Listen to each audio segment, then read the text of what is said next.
Hello and welcome to another episode of Erongo Talk. I'm your host, Irene-Mari from Walt, and today we celebrate Calendar Adjustment Day. So in today's episode, we will be speaking with Sr Eleanor Jansen, the Infection Prevention and Control Coordinator for the Welwitschia Hospital in Walvis Bay. And we are going to be speaking with Estelle Ackerman, who is the Human Resources Manager for Welwitschia Hospital, about the new 40-bed COVID-19 isolation facility. As usual, I will be bringing you the news, weather and tide, so stay tuned. We'll be right back after this. In today's news, the Swakopmund Railway will remain where it is. Despite objections, the Swakopmund Town Council has approved the development of the new precincts to be called Hagegeingob Square and Desert View during its council meeting yesterday. The Hagegeingob Square is a 282-hectare area on which the airport is currently located. The 191-hectare Desert View is located between the Swakop River and the existing railway line. The two precincts are separated by the railway line in Swakopmund, which currently forms a loop through the town. I reject this proposal because it will declare the relocation of the railway line null and void, said Town Councillor Wilfred Walt during the council meeting on Monday. The two opposition councillors joined him in voicing their disapproval, although their objections fell on deaf ears. The developments were thus approved. According to Walt, the existing railway line will affect future developments in Swakopmund. If the railway line is not moved, more bridges will have to be built. With the developments in Walvis Bay, rail traffic will increase along with road traffic. An accident with an acid tanker or with other flammable material can trigger a catastrophe, Walt said. He highlighted several examples of this. A few days ago, an acid tanker derailed near the Kransberg railway station, and a similar scenario could occur in Swakopmund. In addition, regular loads of ammonium nitrate are currently rolling from the port of Walvis Bay through Swakopmund to the mines, a load that could contain up to 4,000 tons of ammonium nitrate. In this context, Groenewald recalled the explosion in Beirut last month, where 2,700 tons of ammonium nitrate exploded. If you ignore these facts, you can only describe it as irresponsible, the councillor said. Then on to Hagegeingob Square. The development of Hagegeingob Square also affects the area on which the Swakopmund airstrip is currently located. With the approval of the development, the airstrip will be relocated. According to the draft resolution, however, there is confusion about this undertaking because the airfield must be reserved for the state and transferred to the Namibia Civil Aviation Authority, according to the draft resolution as decided. The Checkers store located at the mall to collect essential supplies for people affected by COVID-19 as well as the victims of the Dwalaloka fire. 7 shopping trolleys were filled with essentials that include food and toiletries by the Walvis Bay-based businesses as part of their community outreach program. The supplies were handed over to charity organization Azaria Restoring Faith to distribute to those in need. Azaria's founder, Ilanza Klein, said that the project helps families with children that are unable to provide for themselves. Children deserve better. Azaria means God helped. I decided to add the words restoring faith because one of the very first families I helped told me that I had restored their faith, not only in life but in themselves. Nobody will easily understand the meaning of faith and hope until you as a parent cannot provide the most basic needs for your children, she said. Azaria assists families across the country. I collect second-hand clothing, food, blankets, and items that you do not need anymore. Then I distribute the collected items every weekend, sending boxes to families in need every day. The more people that are willing to donate, the more we can assist, she said. This is just one of the few projects currently run by Dunes Mall. The school loyalty program has been running since the mall opened its doors. And in COVID-19 related news for today, Namibia recorded 142 positive COVID-19 cases and another 6 COVID-19 related deaths. The Minister of Health and Social Services, Dr. Kalumbi Shangula, announced yesterday. He said that 137 results were received from the laboratories, with 76 of the new cases being male and 66 female. The youngest patient is 6 years old and the oldest is 74. Of the 142 cases, 94 are from Windhoek and 10 are from Walvis Bay. Swakopmund also has 1 case. Shangula said that of the new cases, 67, which is about 47%, were in contact with confirmed cases. During the period from 1 to 31 August 2020, the number of persons in quarantine facilities increased drastically from 6,539 to 10,229, with an augmentation of 3,690 within 1 month. The number of confirmed cases increased by 5,467. Among a sample of 3,208 18 people in quarantine who were tested, 112, which is about 3.5%, tested positive.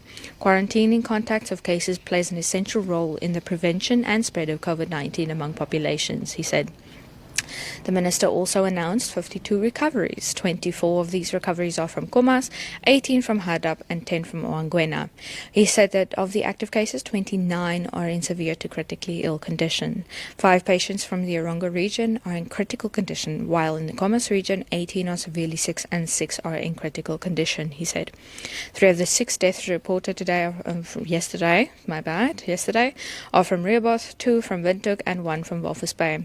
The deceased from Rehoboth involve a 52-year-old man, a 65-year-old woman, and a 43-year-old woman who all died in health facilities. An 81-year-old female with no known comorbidities died in the health facility on 27th of August in Windhoek, while a 58-year-old female with known comorbidities died at home on the 28th of August. The death from Walvis Bay involves an 88-year-old man with known comorbidities who died in a health facility on the 31st of August. And that concludes your news for today.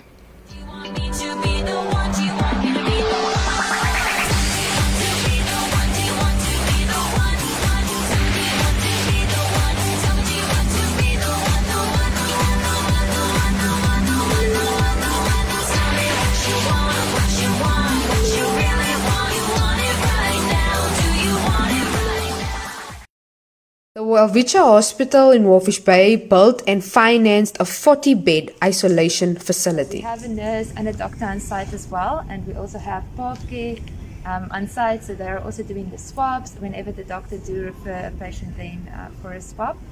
Behind you would see here's the donning and the doffing area. So all the staff who's coming onto duty and is working on the corona casualty, but is also working, we've assigned it as the yellow and the red wards.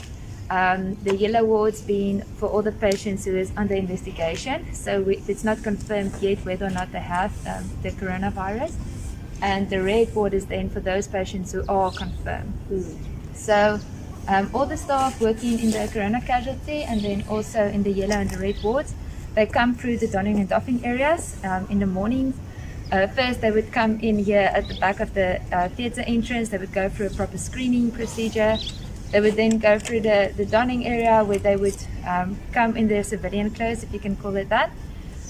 They would undress, they would put on scrubs, they would put on their PPE, fully dressed, and then they would exit here on the side. They would go into the wards and the dedicated areas.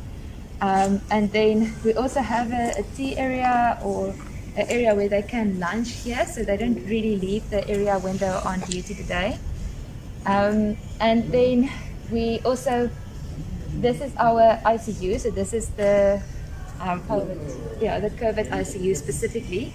We have split our ICU into 2 again. In the past we had just the normal ICU. Now we are having one dedicated for patients who is not under any investigation for coronavirus, who maybe had a COVID test, had a theatre case, and then after maybe need post-surgical intensive care, or maybe just any other patient who's not a suspect. And here we are mostly looking after the patients who are in a critical condition because of the novel coronavirus. Yes, so, and then afterwards, when the staff are also done with their shifts, they would come back and follow the same route again. And here we have, in the doffing areas, we would have then all the staff would take off their PPE, dispose of it in the correct manner, in the sense of putting everything in the medical waste bins.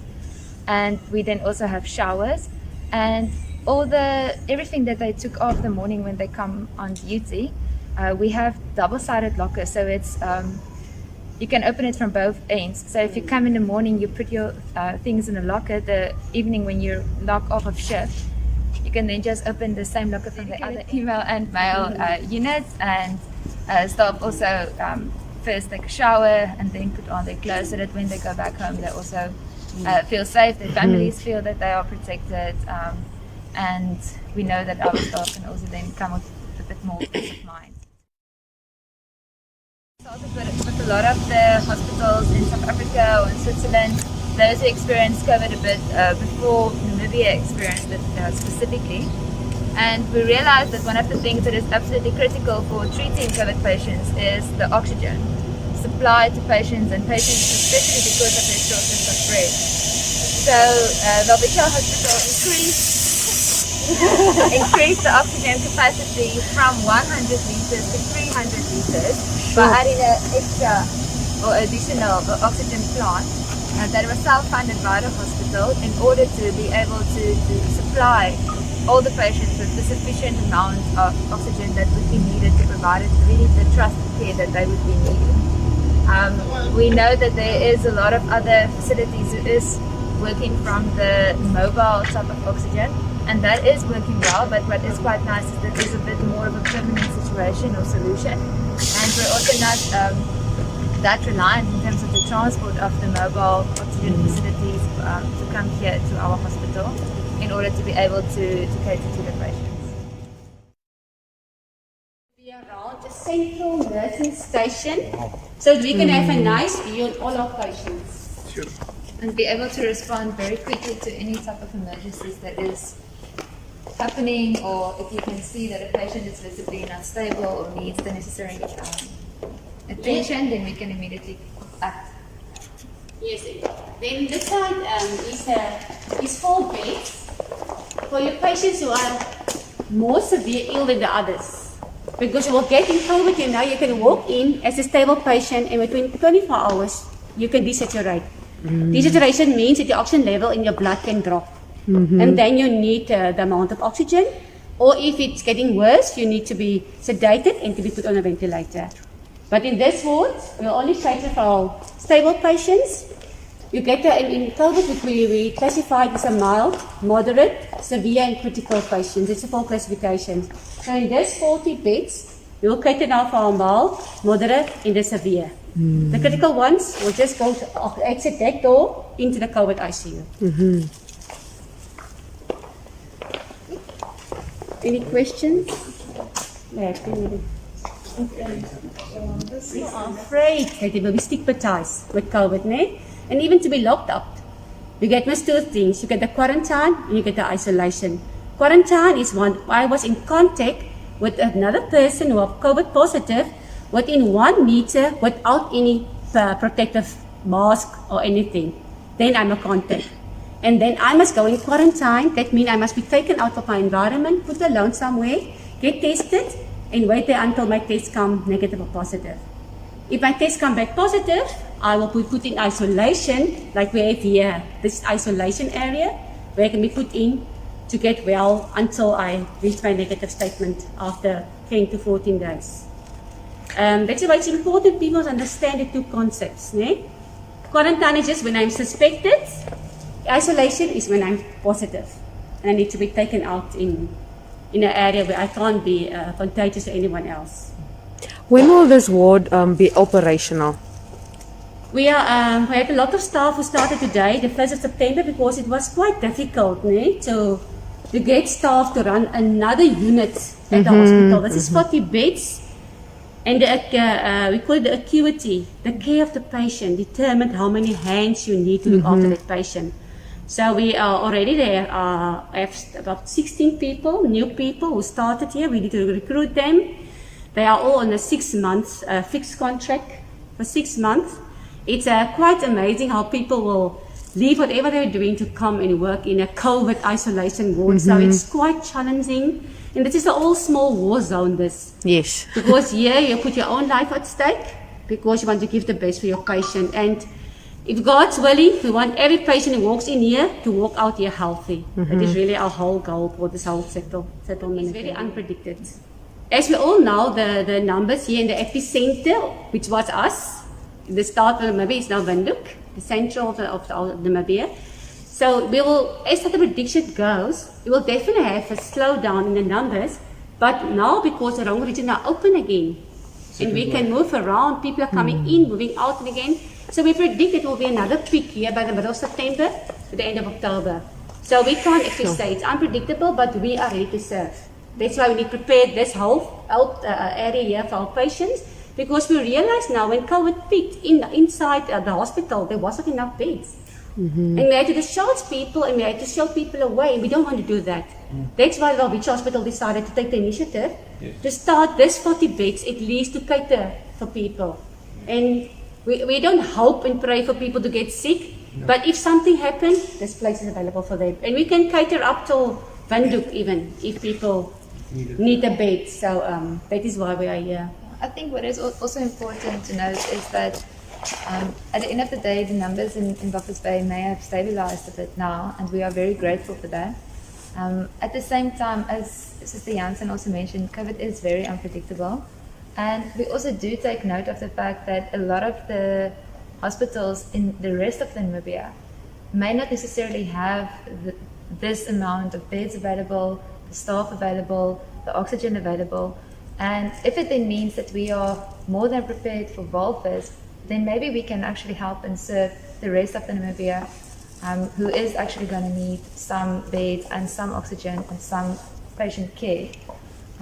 And we are more than willing to serve in that way if it comes to it then. Estelle, quickly tell us, is this going to be a permanent structure?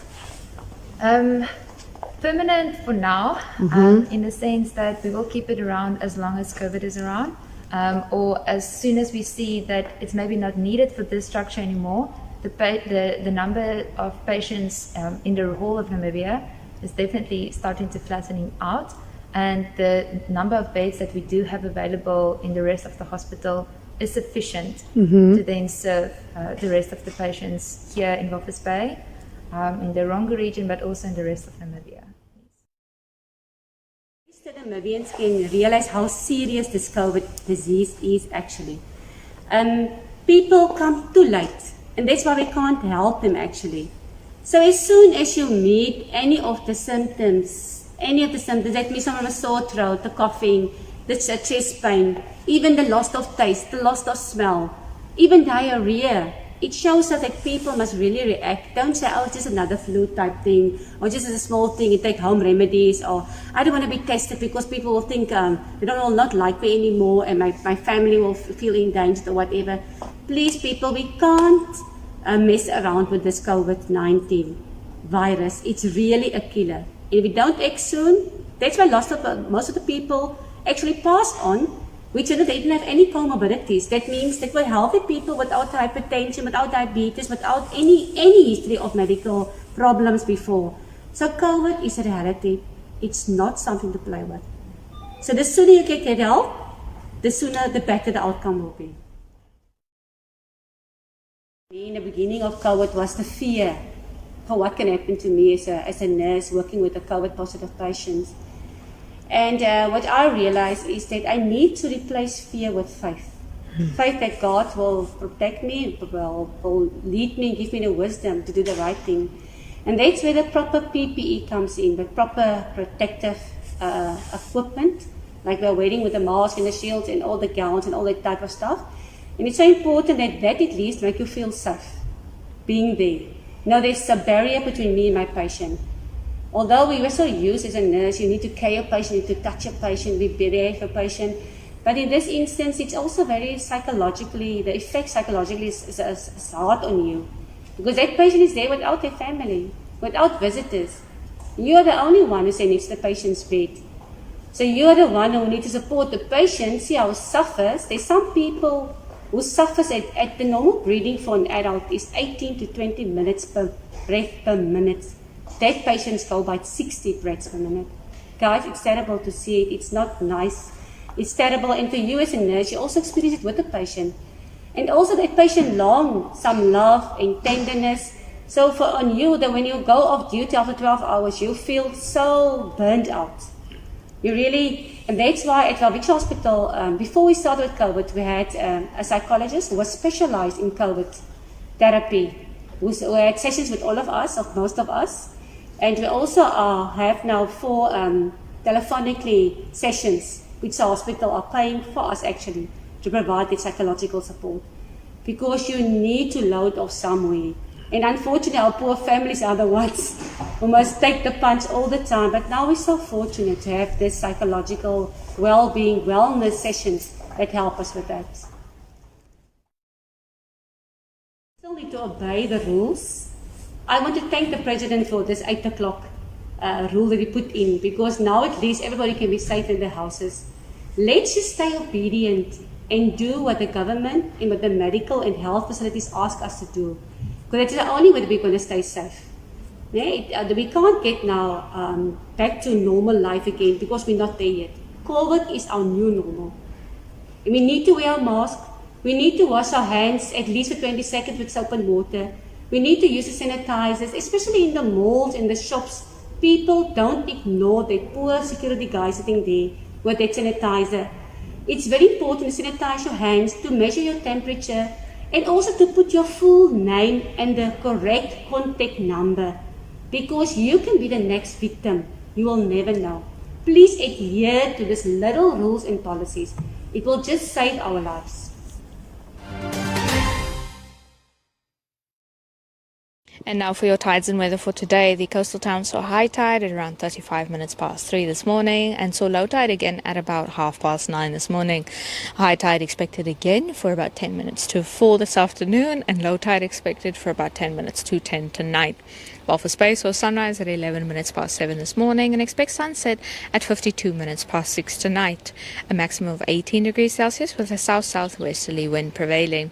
For tomorrow, a minimum of 11 degrees Celsius and a maximum of 19 degrees Celsius for Walvis Bay. Swakopmund saw sunrise at 11 minutes past 7 and expect sunset at 52 minutes past 6 tonight. Maximum of 17 degrees Celsius with a westerly wind prevailing. A minimum of 12 degrees Celsius and a maximum of 17 degrees Celsius expected for tomorrow. Henty's Bay saw sunrise at 11 minutes past 7 this morning and expect sunset at 54 minutes past 6 tonight. A maximum of 16 degrees Celsius with a southerly wind prevailing. For tomorrow, a minimum of 12 degrees Celsius and a maximum of 17 degrees Celsius expected. Aranda saw sunrise at 9 minutes past 7 this morning and expect sunset at 51 minutes past 6 tonight. Maximum of 24 degrees Celsius expected for Arandas with a westerly wind prevailing for today. A minimum of 11 degrees Celsius and a maximum of 29 degrees Celsius expected for tomorrow. Usako saw sunrise at 6 minutes past 7 this morning and expect sunset at 48 minutes past 6 tonight. Maximum of 31 degrees Celsius with a north-northwesterly wind prevailing. For tomorrow, minimum of 13 degrees Celsius and a maximum of 36 degrees Celsius. Karibub saw sunrise at 5 minutes past 7 and expect sunset at 47 minutes past 6 tonight. A maximum of 30 degrees Celsius with a north-northwesterly wind prevailing. For tomorrow, a minimum of 14 degrees Celsius and a maximum of 34 degrees Celsius expected. Lastly, Omaruru saw sunrise at 4 minutes past 7 this morning and expect sunset at 47 minutes past 6 tonight. The shower is expected on Friday night, so we can get ready for that. And then a maximum of 31 degrees Celsius expected for today with a west-southwesterly wind prevailing. A minimum of 13 degrees Celsius and a maximum of 34 degrees Celsius is expected for tomorrow. And that concludes your tides and weather for today and tomorrow.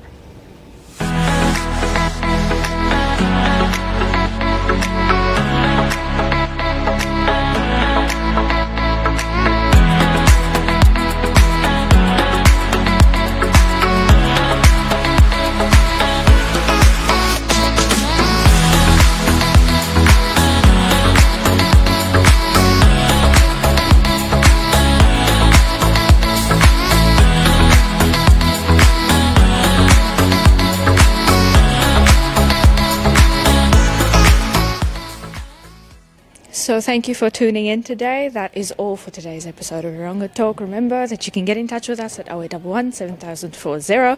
That's 0811 7040. Remember that you can also find all our stories online at www.erongo.com.na. That's www.erongo.com.na. You can also get in touch with us via our Facebook page or our Instagram or our Twitter. So remember to follow us there. Until next time, please stay safe. Please stay healthy. Wear your mask, sanitize your hands, wash your hands, wear your gloves, maintain social distancing. Please take care of yourself and please take care of each other. We can only beat COVID-19 if we all work together. So we'll see you again tomorrow.